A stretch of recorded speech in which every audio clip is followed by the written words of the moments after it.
Happy New Year, everyone. I don't know if anyone has made any New Year's resolutions for 2025, but mine are drink more, take up smoking, be a bigger bitch, get skinny.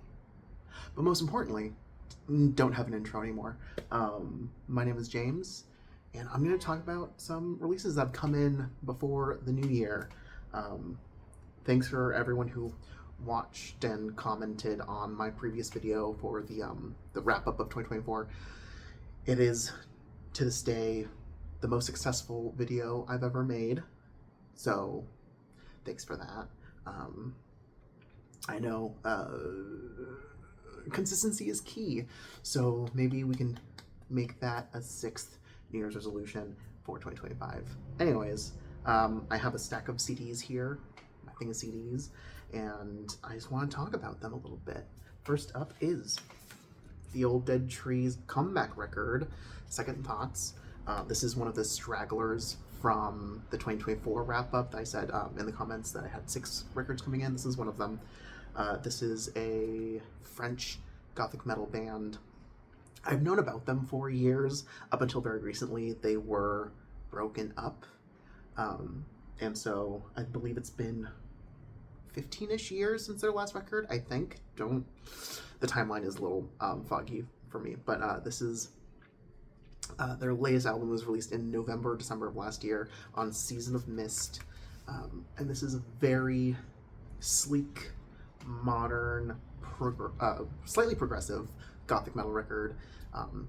Just really smooth, not a lot of harsh vocals, a lot of clean singing, pretty bite-sized nuggets of songs. It's pretty long in terms of track list. It's 13 tracks, but it barely breaches 51 minutes, I think. So yeah, I enjoyed it. It's not my favorite release of last year, and it probably isn't even going to be my favorite release of the Old Dead Tree. I do intend to go back and listen to those older records. My biggest gripe about this album, well, I guess I have two. The most important one being what happened to physical media getting all the bonus stuff. There's a bonus track on Spotify for streaming that did not come with the physical CD. I'm like, that's backwards as hell. Like, you're trying to promote sales by adding bonus content to the physical. Whatever. It's fine. This will come back up later, believe it or not. But my main gripe is the vocal delivery. He has a great voice. I don't remember his name. His name is Manuel Munoz. I don't know. He has a great voice. I just wish that the delivery was a bit more varied, a bit more compressed. Just give it more like a piercing quality, because it's pretty steady throughout the album, to the point where sometimes I get a little annoyed with it. But it is a beautifully designed album, and for the most part, the delivery and the performance is really strong. It's just not my favorite of last year. Along with this album, which I ordered directly from Season of Mist, I also went ahead and purchased Anka. Ooh, let's see if I can. Let's see. Let's take this out. By Etz. They were a French new metal, extreme metal band. Their earlier stuff has that more groovy kind of new metal sound to it, and a bit, kind of rappy almost delivery at times, but primarily they were like a huge growling band. Like their first singer, Candice Clot, was just had this like deep, like guttural, just big strong sound. She's kind of like I know, what's her name? Tati from Ginger is kind of like the new hotness sort of female growlers or female harsh vocalists. Candice was kind of Tati, but for the 2000s. And however, this is their last album. After Candice left, she was replaced with Rachel Apps, I believe is her name. Anyways, similarly talented vocalist, maybe less dynamic, a little bit less strong, but just as brutal nonetheless. In fact, as this band's career progressed, their sound got more brutal. So this album is kind of a mix between that groove nu metal style of their beginnings, but even that had like death's kind of metal extremity at times. They just kind of like leaned into that, but with a more modern, like deathcore kind of sound. At times there's like full like black metal, like just blasting and tremolo riffs, but you know, it's only sprinkled in here and there. For the most part, it's a pretty strong deathcore groove metal fusion album that's pretty damn heavy. At some points they have like an industrial electronic kind of synthy sound kind of making its way in, and at times classical elements. So it's really all over the place. When I tried to listen to it, couldn't really focus on it just because it is kind of whiplash from what I was listening to before it, and it just seems a little mix-wise a little unfocused. So I will come back to this album in the future and hopefully have more coherent thoughts on it then, but I don't regret buying it. This was cheap too, it was like $6. So yeah. Next up is After Forever by After Forever. This is the 5th and final album, self-titled, from 2007, remastered and re-released in 2022 for the 15th anniversary edition. And for the most part, it's pretty similar. Everything about it is the same, but it does have these little liner notes, thoughts from all the band members 15 years later. And I have kind of flipped through them and read some things, and I'll fully read them later. In general, I'm not blown away by this repress. That being said, I actually haven't listened to this to see how it compares with the original release, because I love the original release. Though I do, with age, I have noticed that there's some like loudness war going on in that album. So maybe they fixed it for this. Can't wait to find out, which I will. Mostly, I didn't listen to it because I bought this physical CD for one specific thing, which was the song Sweet Enclosure, which was released for streaming in promotion of this repress, but once again did not come on the physical CD. What are we doing? What are we doing? You've released the single bonus track unreleased as promotion, but it doesn't come on the physical.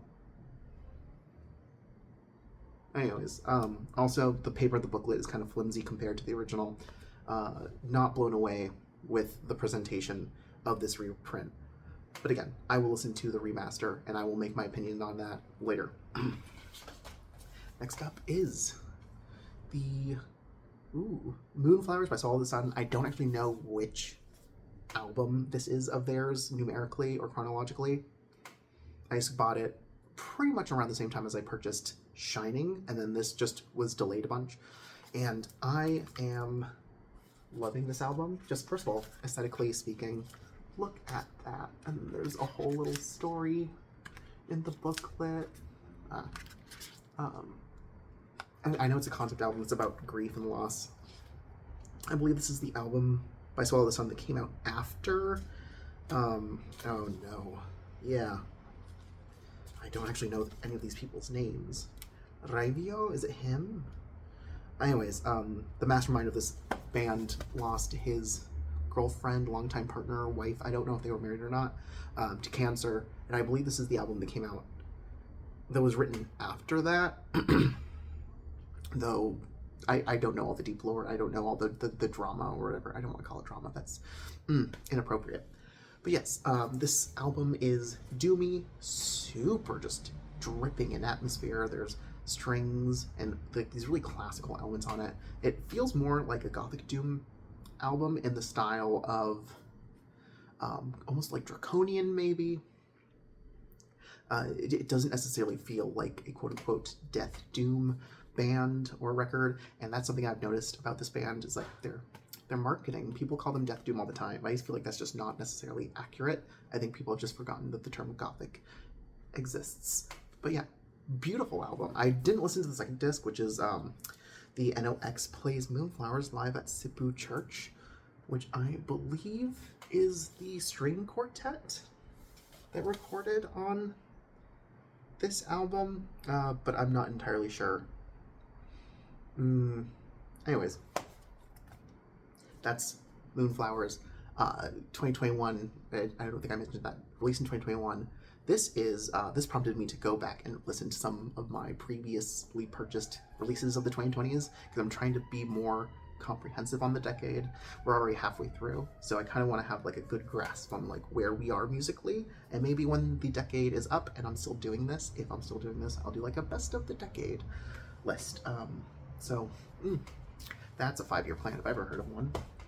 Moving on the 30th, I think, I was off of work, unpaid, but whatever, the company was closed. And I decided that I hadn't eaten anything, so I wanted to go out and get lunch and then maybe stop by Amoeba in the Haight here in San Francisco and go shopping. It's been 8 months since I've gone, and I wanted to see if there's been any turnaround, or because last time I went, I was really blown away by their selection of used stuff, especially the gothic, the doom, the symphonic, black, those specific like subcategories of heavy metal. They had a lot of cool finds, stuff that I already owned, so I didn't buy all of them, but they had some really cool ones, and I got them at the time. And then now I went back, and they still had some, and then they have some new ones, obviously, and I'm just blown away at the selection there. I love it there. Also, fun fact, the Amoeba Music in San Francisco used to be a bowling alley, so that's why when you walk in, you walk down onto the floor, and it's like a little ramp. So like that's where the actual lanes were down the ramp, and that's just a little cool nugget, and I never knew that until very recently. So yeah, a lot of that building's design suddenly makes sense.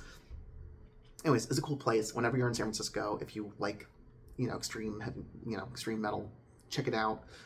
Their rock and pop selection is huge too, and we'll get into that. Anyways, first up, that day, the first thing I got was Angizia's third album, which I'm gonna try this. Das Schachbrett des Trommelbuben Zacharias. I don't know. I don't speak German. This is an Austrian band.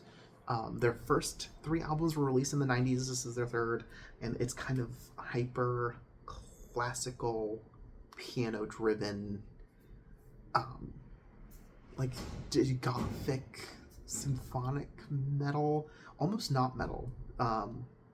The first album had that, heavy, like almost black metal riffing really pushed back into the mix, and had a bunch of harsh vocals on it as almost like the primary vocal style. This pulls back on that. There are harsh vocals on it, but they make a lot. They're just a smaller part of the mix. Anyways, let me pull this out. And however, that being said, the heavy metal guitar work actually pushed forward in the mix, but I also feel like there's less of it.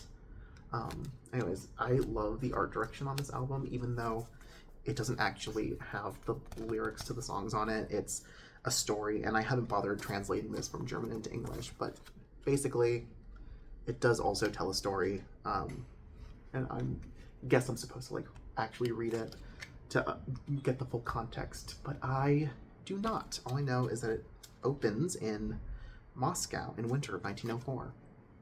So I don't know. This was released on Napalm Records America, but I believe Black Rose Productions was an imprint of Napalm that did just different, more atmospheric things. I don't really know the imprints of Napalm or what they used to release, which types of release on which label, I don't know. But this was really cool. This was released in 1999. This is all like the small minutiae that I just did not touch on. It's a cool album. It's a weird album. It's a little overly long, 8 tracks, more than an hour. Though the one time I did listen to this, I guess I've just been like neglecting sleep lately. So I fell asleep during the middle 2 tracks, and that was 15 minutes. And after that, I felt much better. And I guess I should say the back third of this album is much stronger than the rest, from what I heard. The last couple of tracks, actually the last 3 tracks, are really damn catchy. It, a little long, but really cool. They also had at Amoeba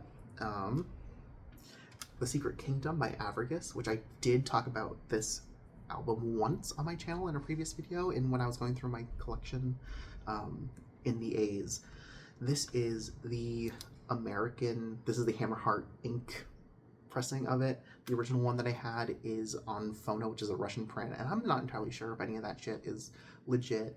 I tend to try to avoid Russian versions of like heavy metal albums. I just don't know necessarily if they're official, but I went ahead to get this because also aesthetically I find this color saturation more pleasant on this version rather than the Phono version. But Abragus are an Australian band. They were initially signed on Well of Urd. That might be their own record label, I don't actually know, but their style is a mix between like neoclassical dark wave and gothic symphonic doom metal. It's really sparse and not very heavy and quite drony at times, very atmospheric. It's not my favorite album of any genre really, but it is cool to see what was going on in the early 2000s and the 90s in Australia. From what I've noticed, the gothic metal stuff out of Australia at the time is very doom heavy, so this kind of fits snugly in there, but definitely a bit more ambient, atmospheric, and distant. The glare is terrible today. Okay, you know what, I'm just gonna drop it. Next was Equinox of the Gods. Their sophomore album, Fruits and Flowers with a Spectral Garden. And this album was released in 1997. I believe this band is from Sweden. This is mostly gothic metal. I don't really see any of the doom metal that people say that this band does appear on this album. It is, purely speaking, really mid-90s gothic metal. So think bands like Artrosis. It also sonically reminded me of Within Temptation's debut, but that is actively more doomy than this. This almost has a theater kid kind of energy. Just the vocal delivery is very nerdy, and not the power metal nerdy, and not like power metal nerdy is LARPing. I feel like this feels more like doing a production of Shakespeare's like Macbeth, and then just like being really hammy and eating, like just chewing that furniture or scenery, chewing the scenery. Just the way that the singer kind of rolls his R's and like does these like very almost like just musical theater kind of bad act, like really stagey acting. I don't know, but it's a whole lot of fun. Like, this album is actually great. I was not sure what I was getting into when I bought it. I had heard this band before, but I don't really remember much. And this was just a pure joy, like just a delight. Hey, kitty, can I help you? Okay, sweetie. Hey. Oh. Sorry. Want to say hi? No? Okay. No. She's not cooperating. That's fine. She can stick around. I'm trying to do this all in one take. Because as I mentioned, no computer means no editing. And I'm not trying to edit things together on my phone. Next up is Korovakill by In Flames. The 2002 edition. That quote-unquote deluxe edition. Personally, I hate these. This is the second one of these that I have. I also have Dimmu Borgir's Enthroned Darkness and hold on. Dimmu. I don't know this band very well, as you could probably tell. Here we go. Come on. This one. This guy. Enthroned Darkness Triumphant. That was close. I know it sort of. This is my second release of that type. These like Nuclear Blast deluxe editions from the 2000s. I personally hate the frame that they put. Cat, stop doing that. I personally hate the frame that they put on the album cover, but not enough to, I guess, not get it. It came with a bonus track and some other stuff that I haven't bothered looking at, and I probably will someday, but for now, I just got this for the bonus track. And this one, originally released in 1997, is as old as me. Isn't that fun? No, but I remember liking this album much more when I first heard it. I had this whole melodic death metal phase in college. Melodic death metal, like 2017, 2018. Around that time, I was getting into a lot of these like older melodic death metal bands, and I still really enjoy the sound. Even the like just the performance and the production of this album are good. I really like to me the perfect melodic death metal album still has a lot of grit while still feeling big and like driven and melodic and just super catchy. That being said, I remember thinking this felt more like complete and triumphant sounding, I guess, when I first heard it. So it's not my favorite. I still am on the lookout for Jester Race. I have Subterranean and stuff like that. I still, in general, like this band's older stuff, but this is not the best that I've heard from them. Next up, from the world and folk music section from Amoeba, I found Transparente by Marisa. This is a Portuguese fado singer. One of my favorite ones. I really like Anamura and Marisa, and I can get down with some Amalia Rodriguez. She's one of like the older, like one of those legacy singers. She's no longer with us. She's passed like decades ago, I believe. But this newer wave has some really like cool artists that have come out. I really like Marisa in general, but this album is not her best. It's kind of, I don't know. It's just kind of like the kind of album that you can like put on the background and listen to it, and it's fado, and you'll like appreciate that, but it doesn't exactly stick with you. Nothing super catchy or memorable on it. But because it is fado, I enjoy that. For those of you who don't know, fado is a traditional style of Portuguese music that dates back to about, as far as we can tell, 1820s, 1830s, but it's probably older than that. And it's a combination of Portuguese guitar and Spanish guitar, and there's just these very kind of mournful songs. That doesn't mean that they can't be upbeat. Sometimes they are, but they tend to be quite sad. And they kind of tap into this like longing sensation of like you've lost something and you're looking for it that will never, you're looking for something that will never come back to you. The actual like name of the genre, fado, translates to fate, I believe, or destined. So I don't know. There's layers to it, and this is a really basic explanation. But I enjoy fado music. I got into it in high school. And only recently have I started actually buying albums by my favorite fadistas, or whatever, as they call them. Moving on. In a section called Dark Arts, I found In Nomine Eternitas by Dargard, who are a Swedish, I believe, or Austrian. Swedish? Austrian? I'm going to say Austrian. Neoclassical, dark, atmospheric group. I know this band because they're the singer. It's a two-person group. Their vocalist, who is named Elizabeth Torsier, I don't know how to say her name, did vocals for the album A Legacy of Love by Anticrisis, and so I love that album, and I like her voice on that, so I got this. And like, again, I like her voice, but I think the style of this album is not my favorite.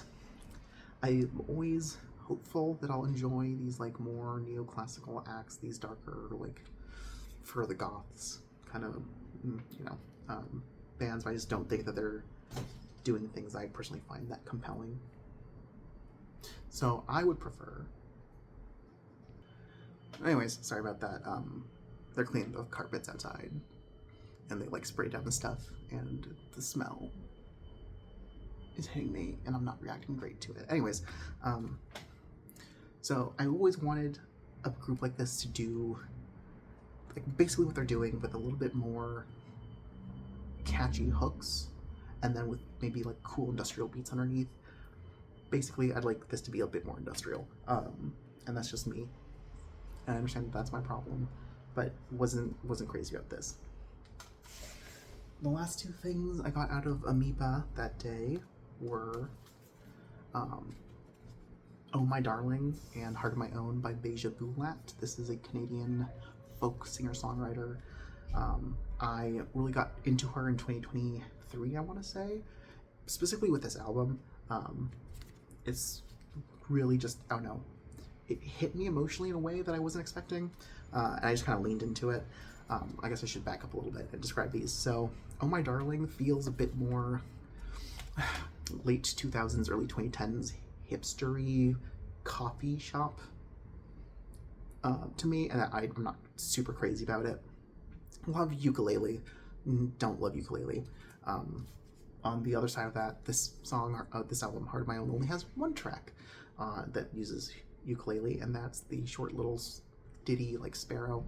The rest is a lot more mature. There's banjos and piano, tons of piano and horns, and just strings, tons of strings. So like it feels a bit more, and you know, not saying that Oh My Darling doesn't have those things, because it does on some songs, but I find Heart of My Own just to be so much more mature and complete in its delivery and its songwriting. So yeah, Oh My Darling, not my favorite. Love Heart of My Own. It has a shit ton of bangers on it. I recommend it if you like Americana, I guess. I don't really know how to describe her sound. Some of her stuff does sound very Americana-ish to me, but it's just contemporary North American folk music.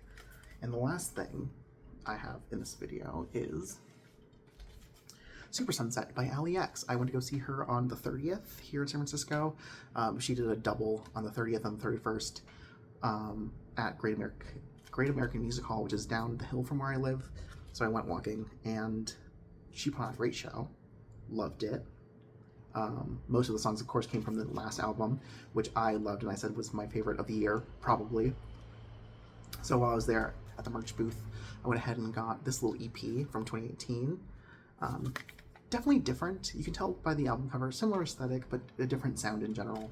You know, Girl with No Face is like a 80s synth pop dark wave sound up, and this feels definitely more contemporary to 2018, and it has like some trap beats and some more dancey elements. It's not bad. I enjoyed it. It's just not really the kind of sound that I am really crazy about. Sorry. So it's probably not going to stay in my rotation for much longer, but it has some pretty cool songs on it. Like Focus is great, and Science is really fun. You know, it's pretty short. And yeah, that pretty much wraps up my first collection update of the year 2025. I hope you guys had a fun and safe New Year's, and yeah, I'll catch you in the next one, hopefully. Bye.